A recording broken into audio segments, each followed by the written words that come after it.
News 18 India। जाहिर तौर पर उनके समर्थक तो यही बात कह रहे हैं कि उनके साथ उनका अपमान हो रहा है, उनको तवज्जो नहीं दी जा रही है। लेकिन अभी बड़ी बात यह है कि दिग्विजय सिंह के इस बयान को अगर ध्यान से सुनेंगे, अगर गौर से आप सुनोगे तो आपको समझ में आएगा कि थोड़ी तल्खियत है दिग्विजय सिंह के बयान में। अब इस बात के जिसे हम कहें ना कि सामने वाले को जताया जा रहा है, बताया जा रहा है कि हमने आपको क्या नहीं दिया, यानी कांग्रेस ने कमलनाथ को क्या नहीं दिया। कांग्रेस ने उनको पीसीसी का अध्यक्ष बनाया, कांग्रेस ने उनको AICC all India Congress committee का जनरल सेक्रेटरी महासचिव बनाया, कांग्रेस ने उनको मुख्यमंत्री बनाया, कांग्रेस ने उनको केंद्रीय मंत्री बनाया, यानी पार्टी ने क्या नहीं दिया। इंदिरा गांधी के तीसरे बेटे के तौर पर आप जाने जाते हैं और अभी भी दिग्विजय सिंह कह रहे हैं कि पार्टी के लोग और वो खुद लगातार कमलनाथ से बातचीत कर रहे हैं और दिग्विजय सिंह मानते हैं कि कमलनाथ पार्टी नहीं छोड़ेंगे। लेकिन जो आसपास जो कुछ हो रहा है वो बिल्कुल अलग है, ये दिग्विजय सिंह का कहना है। जबकि दिग्विजय सिंह उनके पार्टी के कोलीग होने के साथ साथ उनके बहुत अच्छे दोस्त भी हैं और इसके पहले दोनों ने कई मंचों से अपनी दोस्ती की नुमाइश भी दोनों दिग्विजय सिंह और कमलनाथ कर चुके हैं। इसके बाद उनके साथ वाले मगर कमलनाथ के जो कह रहे हैं वो सीधे तौर पर ये कह रहे हैं कि कमलनाथ नाराज हैं, राज्यसभा टिकट की भी बात हो रही है। और दिग्विजय सिंह ने अभी एक इशारा और कर दिया बड़ा कि बीजेपी के जैसे कांग्रेस के दूसरे नेताओं पर आईटी और उसका दबाव है, लेकिन ये समझने की भी जरूरत है कि अगर दिग्विजय सिंह ये कह रहे हैं कि ईडी और सीबीआई का डर है, प्रियंका मेरे सहयोगी लगातार बनी हुई है। प्रियंका, शायद हो सकता है कि इन बातों में कहीं ना कहीं सच्चाई हो। 2019 का वो मामला जिसमें रतुलपुरी जो भांजे हैं कमलनाथ के, उनके ऊपर सीबीआई ने चार्जशीट दाखिल की थी, गिरफ्तार किया गया था रतुलपुरी को, फिलहाल अभी जमानत पे चल रहे हैं। लेकिन 2023 में उन्हीं के दोस्त नितिन भटनागर को एक बार फिर से गिरफ्तार किया गया, तो हो सकता है कि वो डर अभी भी कायम है। और हो तो ये भी सकता है अनुपमा, जो बातचीत लगातार कांग्रेस के समर्थक उनके कर रहे हैं कि उपेक्षा उनकी की जा रही है। देखिए, एक तरीके से अगर देखा जाए तो नकुल नाथ का जो करियर है अब वो अहम है कमलनाथ के लिए भी।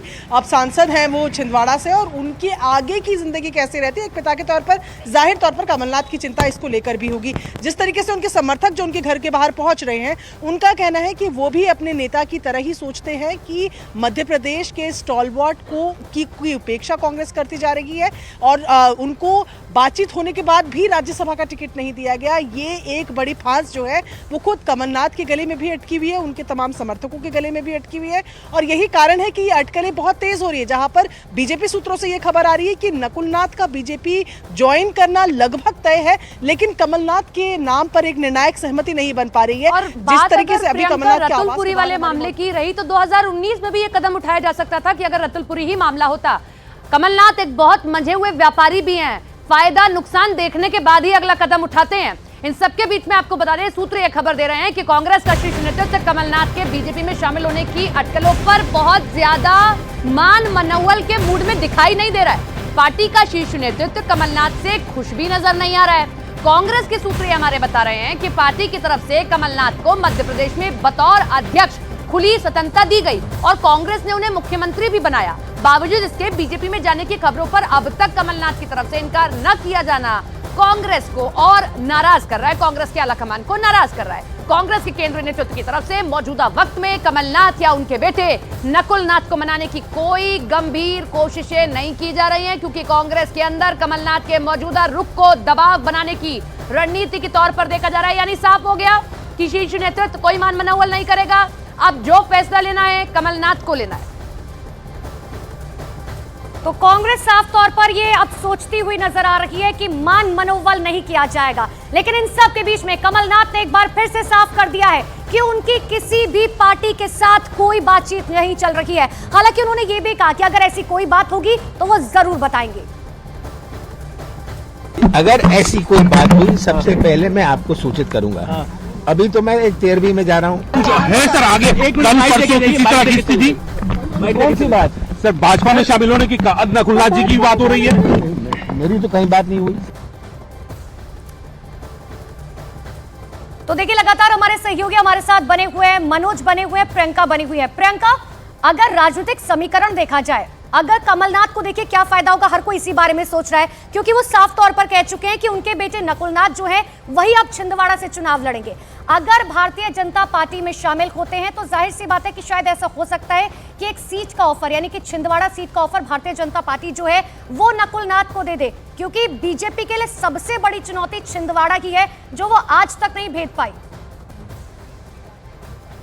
और जिस तरीके से हम लगातार बात भी करते हैं एमपी की राजनीति की, मनोज ज़्यादा इस चीज़ को बेहतर तरीके से समझा पाएंगे, लेकिन छिंदवाड़ा की जब हम बात करें 9 बार से सांसद, अपने आप में ये एक बड़ा रिकॉर्ड है, अपने आप में एक बड़ी बात है। और जिस तरीके से अब वो नकुलनाथ को वहाँ से उतार चुके हैं, वो चाह रहे हैं कि जिस तरीके से हम लगातार बात करें कि नकुल के भविष्य के लिए ये कदम ज़्यादा महत्वपूर्ण नजर आ रहा है। जाहिर तौर पर केंद्र जो रूलिंग पार्टी है उसकी तरफ जाने के फायदे ही ज़्यादा नजर आते हैं। अभी जब वो घर से निकले, जब उनसे ये सवाल किया गया कि आप मुलाकात कर रहे हैं किसी से, क्योंकि वो घर से तुरंत निकले थे, तो जब उनसे सवाल पूछा गया तो उन्होंने ये जानकारी दी कि अभी वो किसी के घर पे जा रहे हैं, किसी 13वीं के कार्यक्रम में जा रहे हैं। लेकिन जब ये पूछा गया कि क्या बीजेपी में शामिल होने की जो खबरें चल रही हैं उस पर आपका क्या कहना है, तो डिनायल तो उन्होंने नहीं किया, लेकिन ये कहा कि अगर इस तरीके का कुछ होता है तो मैं आपको सबसे पहले उसकी जानकारी दूंगा। तो पूरी तरीके से अगर हम कहें तो कमलनाथ जो है बेहद सेफ खेल बहुत रहे कुछ हैं। इशारा कर दे रहा है प्रियंका, आप तो बातचीत भी कर रही हैं और बॉडी लैंग्वेज भी देख रहे हैं। हम मनोज का रुख करते हैं। मनोज, आज जो एहसान गिनवाए जा रहे हैं दिग्विजय सिंह की ओर से, इससे ज्यादा अच्छा होता कि बातचीत की जाती तो स्थिति ऐसी ना आती। वो बातचीत तो कह रहे हैं, दिग्विजय सिंह कह रहे हैं कि हम बातचीत कर रहे हैं, पार्टी नेतृत्व उनसे बातचीत कर रहा है, पार्टी के नेता उनसे संपर्क में है। लेकिन जैसा अभी जो हुआ ना कि दिल्ली में बातचीत करने की कोशिश की और कमलनाथ ने फिर दोबारा अपनी तरफ से कहा कि सबसे पहले आपको बताएंगे।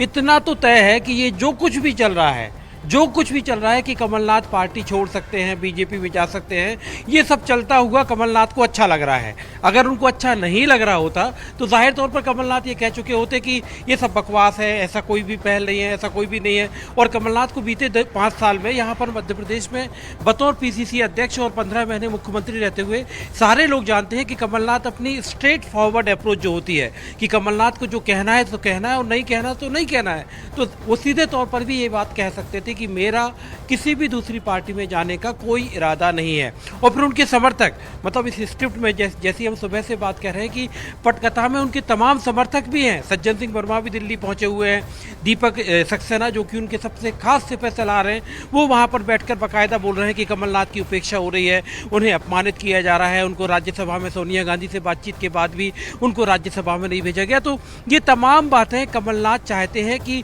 हो सकता है ये किसी दबाव की राजनीति का हिस्सा हो, कोई प्रेशर पॉलिटिक्स हो।